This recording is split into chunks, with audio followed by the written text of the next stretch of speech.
சென்னையிலிருந்து மலேசியாவோட தலைநகரான கோலாலம்பூர் போகக்கூடிய அந்த பயணத்தோட முதல் நாள் தொடர்ச்சியாக தான் நம்ம இந்த வீடியோ பார்க்க போகிறோம். நம்ம ட்வின் டவரோட பக்கத்தில் இருந்துட்டு நம்ம ட்வின் டவர் அன்னையோட முதல் நாளோட நைட்டு வந்து பார்த்தோம். அதோட வியூ எப்படி இருக்கு பாருங்க. ரொம்பவே பிரம்மாண்டமான அந்த வியூவை நம்ம பார்த்துட்டு அதில் சுற்றில இருக்கிற அந்த உயரமான கட்டிடங்கள் எல்லாத்தையுமே நம்ம ரசிச்சுட்டு நம்ம வந்து இன்னொரு முக்கியமான இடத்துக்கு நம்ம போக போகிறோம். இது கோலாலம்பூர் அந்த ட்வின் டவர் கேஎல்சிசிலே தான் இருக்கிற இன்னொரு முக்கியமான இடம். அந்த ஒரு ஆறு ஓடுகிற அந்த இடத்துல ஒரு சலோமா லிங்க் அப்படிங்கிற அந்த இடத்த நோக்கி தான் நம்ம நடந்து போகிறோம். ரொம்பவே பக்கத்தில் நடந்து போகக்கூடிய தூரமான இதை கண்டிப்பாக நீங்கள் மிஸ் பண்ணிடாதீங்க. இது ரொம்பவே அழகான ஒரு இடம். அதனால் நம்ம அதை எப்படி போய் பார்க்கலாம் அப்படிங்கிறத பார்ப்போம். இந்த ட்வின் டவர் பக்கத்தில் இந்த இடத்துல எல்லாருமே நிறைய சாப்பிட்றாங்க. எனக்குமே அதை பார்க்கும்போது அங்கே வந்து சாப்பிட்லாம் அப்படிங்கிற ஒரு ஆசை இருக்குது. ஏற்கனவே இருட்டிட்டுங்கிறதுனால நான் இங்கே தான் சாப்பிட்டு போகலாம் அப்படிங்கிறத நான் பிளான் பண்ணிட்டேன். சரி, அதுக்கு முன்னாடி நம்ம அந்த சலோமா லிங்க் அதை நம்ம போய் பார்க்கலாம் அப்படின்ட்டு நடந்து போகிறேன். நல்லா மழை பெய்யுது. மழை வந்து அப்பப்போ விட்டு விட்டு பெய்யுது. அது ஒரு அனுபவமாக தான் இருக்குது. கையில் குடைய வச்சுட்டு அப்படியே நடந்து போயிட்டுருக்கிறேன்.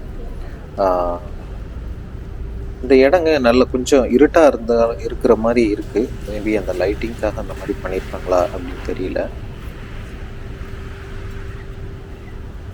எப்படி இருக்கு பாருங்கள். ஒவ்வொரு பில்டிங்குமே இந்த இடத்துல வந்து நம்ம நல்லா அழகாகவே கட்டியிருக்காங்க. இந்த இடத்துல வழியாக வந்தோன்னா இந்த பாலம் இருக்குது, இந்த ஓவர் பிரிட்ஜ் அங்கே இருக்குது பாருங்கள். அந்த இடம் தான் நான் சொன்னேன் அந்த சலோமா லிங்க்கு. இந்த ரோடு அந்த பக்கம் ஒரு ஆறு, அதை கிராஸ் பண்ணுற மாதிரியான ஒரு அழகான அமைப்பு வடிவமைப்போடு கட்டியிருக்காங்க பாருங்கள். இது வந்து ரோடுங்க. இந்த ரோடு அந்த கால்வாய் மாதிரி இருக்காது, ஆறுன்னு நினைக்கிறேன். ஸோ அதை தான் கிராஸ் பண்ணுற மாதிரி இந்த பக்கத்தில் இருந்து கேஎல்சிசி சைட்லேருந்து அந்த கம்புங் பார்க்கு கட்டியிருக்காங்க. இந்த இதுக்காக ரொம்ப நேரம் வெயிட் பண்ணி எடுத்திருக்காங்க. அதனால் நீங்கள் மற்றவங்களுக்கு கொஞ்சம் ஷேர் பண்ணுங்கள், சப்ஸ்கிரைப் பண்ணுங்கள். ஆளே நடமாட்டம் இல்லாத வரைக்கும் அதை காத்திருந்து எடுத்த அந்த வீடியோ தான் இது. எவ்வளோ அழகாக பண்ணியிருக்காங்க பாருங்கள். இந்த டிசைன் பண்ணி இதை ஃபேப்ரிகேட் பண்ணுறதுக்கு ரொம்ப டைம் எடுத்துருக்கோம். ஆனால் கூட பாருங்கள், லைட்டிங்கெல்லாம் வச்சு எவ்வளோ கலர்ஃபுல்லாக ஒரு மாடர்ன் ஆர்கிடெக்சர் ப்ளஸ் அவங்களோட கல்ச்சரை பிரதிபலிக்கிற மாதிரி கட்டியிருக்காங்க.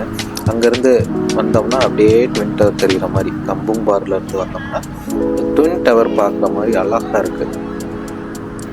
நம்ம இப்போ அந்த கம்புங் பார் சைடும் போயிட்டு அங்கே என்ன இருக்குது அப்படிங்கிறத பார்க்கலாம். நான் இப்போ இந்த கம்புங் பார் சைடு இறங்கிட்டேங்க அந்த இடத்துல இருந்து. இப்போ பாருங்கள், இங்கே வந்து ரொம்ப வந்து பரபரப்பாலாம் இல்லை. இங்கே நிறைய உணவு கடைகள் இருக்குது. இவங்களோட ட்ரெடிஷ்னலான அந்த ஜூஸ் கடைகள், அந்த மலாய உணவுகள் அதெல்லாம் இருக்கிற நூடுல்ஸ் அந்த மாதிரி எல்லாமே வச்சுருக்குறாங்க. மழை பெய்கிறதுனால என்னன்னு தெரில, ஆள்லாம் கம்மியாகவே இருக்கிறாங்க. சரி, பரவாயில்ல, நம்ம வந்து இங்கே எப்படி இருக்குது அப்படிங்கிறத பார்க்குறதுக்காக வந்தோம். ஏதாவது சாப்பிட முடியுமா அப்படின்னு. பட் இங்கே சாப்பிட்லாம். பட் நம்ம வந்து அந்த இடத்துல ஆல்ரெடி ஃபிக்ஸ் பண்ணனால நான் அங்கே தான் போய் சாப்பிட போகிறேன். மணி இப்போவே நல்ல லேட்டானா கூட இங்கே பாருங்கள், செல்ஃபிக்கு ஒன்றும் பஞ்சம் இல்லைங்க. நம்ம சைனா, ஜப்பான் இவங்கெல்லாம் வந்து பண்ணுற அந்த போஸ்கள்லாம் நடு ரோட்டில் பரவாயில்ல, சிக்னல் போடும்போது எவ்வளோ சூப்பராக உட்காந்து போஸ் போட்டு எடுத்து மெனக்கெட்டு எடுக்கிறாங்க பாருங்கள். நமக்கு நல்லாவே பசிக்க ஆரம்பிச்சிருங்க. சோறு தான் முக்கியம். பாருங்கள், நல்லா அழகாக வச்சுருக்காங்க. ஏகப்பட்ட வெரைட்டி. எதை வாங்குறது எதை வைக்கிறதுன்னு தெரியல. வேறு என்ன இருக்குது? ஃப்ரை, சிக்கன் ஃப்ரை, ஃபிஷ்ஷுண்ணா. இது மீன், அது முத்ராவா? ஃபிஷ் எக்கு. Okay okay.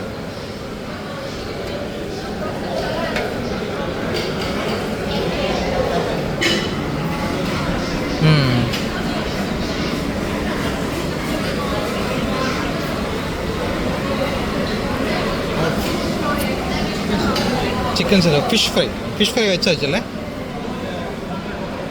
ஆ ஓகே. கிட்டத்தட்ட 22 மலேசியா ரிங்கெட் வந்துருக்கு. மீன் குழம்பு வித்தியாசமாகவே இருக்குது. மீன் ஃப்ரை, குழம்பு, அதில் கத்திரிக்காய்லாம் போட்டு ரொம்பவே சூப்பராக இருந்தது. நல்லாவே சாப்பிட்டேன் நான். அப்புறம் என்னங்க போய் தூங்கலாம் அப்படின்னு கிளம்புனா பாருங்க எவ்வளோ கலர்ஃபுல்லான லைட்டை போட்டு சும்மா ஜொலிக்க விடுறாங்க பாருங்க. நீங்கள் மறக்காமல் டே 2 மலேசியா வீடியோக்காக காத்துருங்க. சப்ஸ்கிரைப் பண்ணுங்கள், ஷேர் பண்ணுங்கள். மலேசியா தமிழ் மக்கள் நீங்கள் ஷேர் பண்ணணும் கண்டிப்பாக. தேங்க்யூ.